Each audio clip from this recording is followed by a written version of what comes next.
So I was at the seminar in Los Angeles recently, and a young man asked a question about eternity, and he spoke, he said something about one lifetime was not enough to live with the companion that he was with. Great love is what he spoke of. And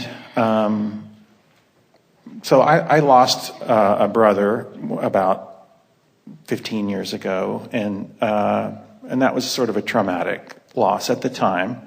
But when you were finishing with that gentleman, you talked about not having more than one lifetime with somebody, and then you said, don't waste a moment on grief, and then you moved right on. And I have someone really very close to me that's in the final stages of Alzheimer's. She's in hospice now, and she'll probably make her transition very soon. And my mom is not well, and I've been going back and forth to San Antonio for that. And I know Esther's experienced a loss recently. Maybe I shouldn't say a loss, a change. And well, that's the point, isn't it? Yes.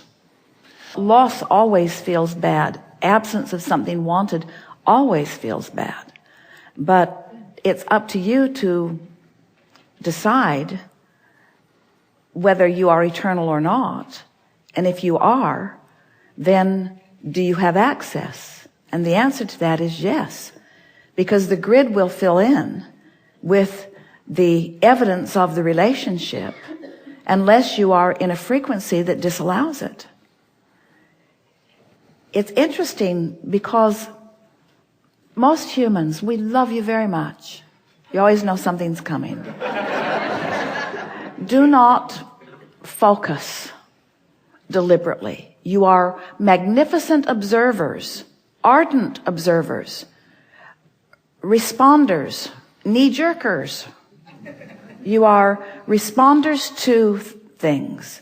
But it isn't until you make a decision about how you want to feel and then allow your grid to fill in that you are able to really understand that there is no loss in that which humans call death, that there is no separation. There's no separation between Esther and Abraham in this moment. It's a vibrational allowance that Esther is interpreting. And so what's the difference for any of you who are focused or addressing anyone who you have known who has reemerged into non-physical? When you find the frequency that does not disallow them and your desire to interact with them is there, that grid has to fill in with meaningful things that will accomplish two things for you. It will satisfy your desire to continue the eternal relationship, and it will also give you that substantial footing to understand your own well-being. There is nothing that is in the consciousness of humans that is more detrimental, more separating than the subject, the illusion, the misunderstanding of what humans call death. And even though you understand it to a large degree, you've been listening to us for a while, you still said, I lost my brother because I cannot see him with my eyes and hear him with my ears and smell him with mine. In other words, the physical senses that I'm accustomed to using for my interpretation. I'm so good at interpreting energy through these senses that I refuse to interpret it through my other senses. That's basically what people are saying. And when the desire for the relationship is strong enough, it's not different. You hear it, and it's true. And anyone who's experienced it will tell you. If one of your physical senses is diminished, that other physical senses take up the slack. So when you are in a situation where you cannot see or hear or smell or taste or touch someone in the way that you are accustomed, but your desire for the relationship is vividly within you, other senses that are far more accurate and defining and ultimately satisfying will come to the forefront, and your experience will be as rich or richer than it has ever been. And then instead of saying, I lost my brother, you would say, I have discovered the depth and breadth of my brother in new and satisfying ways. But it has to matter enough to do it. Esther said recently, I don't want to let that go. And most humans think that that's what you're supposed to do. You're supposed to just let go of that because it's now gone and get on with what you're doing. And we want to say, you can't get on with what you're doing without being all that you are. And when you be all that you are, your relationships are eternal. And then there's this rich tapestry of physical and non-physical that flows in and out of your experience. Esther knows that Abraham is not sitting around in a physical body on one of these chairs. But Esther knows the reality of Abraham. Esther also knows that Abraham isn't pulsing through her head and speaking through her tongue every waking moment. She knows that it is a asking for and an allowing that brings that consciousness into focus in a way that she can describe it for the benefit of those who are asking. So she gets the translation of consciousness. She is one of the fortunate ones who has had access to infinite intelligence and to non-physical and has learned how to find a vibrational frequency that allows her the integration, the full integration of consciousness and energy, so that when someone that she really cares about makes his transition, she understands that the relationship can be ongoing. And I understand that also. I had the opportunity. I did misspeak when I said lost my brother, because I wandered. I was at a Hay House thing in Tampa, like whatever, how many years ago, and I wandered into John Holland's workshop. He's a psychic, and I sat on the back row, and I thought, I don't really believe in this very much. And he picked me off the back row and channeled my brother, basically, and tears flowed, and things were said that could only have come from my brother, and so I knew I hadn't lost my brother in that moment. And then, you know, I've experienced other people that have made their transition, but then a couple of these recently have been so close, that feeling of grief, or maybe it's a feeling of love, has what's come so intensely that I'm thinking,